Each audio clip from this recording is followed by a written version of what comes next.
some fights in Dark Souls 3, I I want to try to do my absolute best, and I'll purposely allow myself to get killed. Um, if it means that I could redo the fight and bring a little bit more competency to my walkthrough. Other fights, it's either that or let me just beat the boss because this is damn near impossible. This is one of those fights where it doesn't matter how well I do, because if I can beat it, it means that we can actually continue with this guide, because some of these fights in Dark Souls 3 are actually really tough. Now, you saw that she does a grab at first. She has the grab in phase 1, I would say. Like if you're going to break her phases down, phase 1 is where she has the grab. Phase 2, she stops doing the grab but starts doing some prolonged combos. And this fight's always been hard for me because whatever I do, I can't find any way to really damage her that much. And I think I did some buffing of my weapon. It may have faded by now, but I know I'm going to do it later. I think we're going to use some poison to buff our weapon a little bit, but it doesn't take too much away. Now, at this point, she's going to start doing some really long combos, and what I used to do is hide behind columns, and I still kind of do that. But what I try to look for is for her combo to end up, and I'll iframe my way through it, and then that will give me an opening to hit her at least one time. Okay, so we've done our buff here, and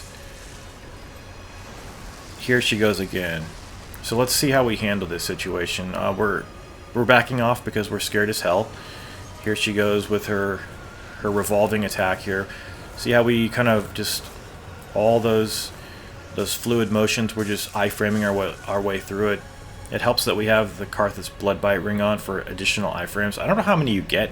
It's not many, probably.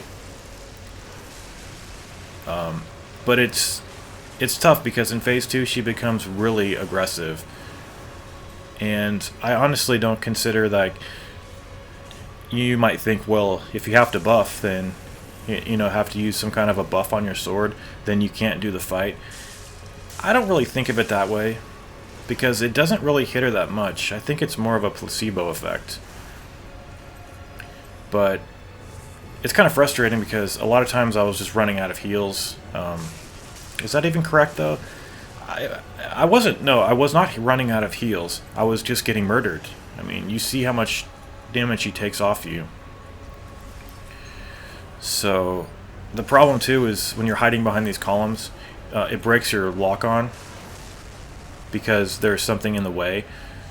And okay, so it looks like we're gonna buff again. We're doing pretty well. We popped an ember for more health, because you do take permanent damage in this game.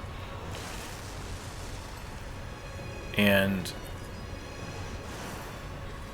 okay, I think we're gonna roll into our attack here. It's not necessary really for me to describe every one of her attacks, because what you're mostly going to be doing is, I think that was an accident, right? Yeah, I was trying to heal at that point. See, she's going to just roll right into her attack, just take 1 or 2 hits. Do not be greedy. Greed equals death on this fight. And just, it's always really just and crucial to run away from her when, you know, you've taken a couple hits. Just get out of there. It's a fight where it's really dangerous to stay close to her. Now, when she pokes with her fire sword, she's going to follow it up. She's going to hit with her curved sword after that. So just be careful of that. And I don't know what armor I have here. I think it was something to absorb physical damage, because that's what she's doing a lot of to us.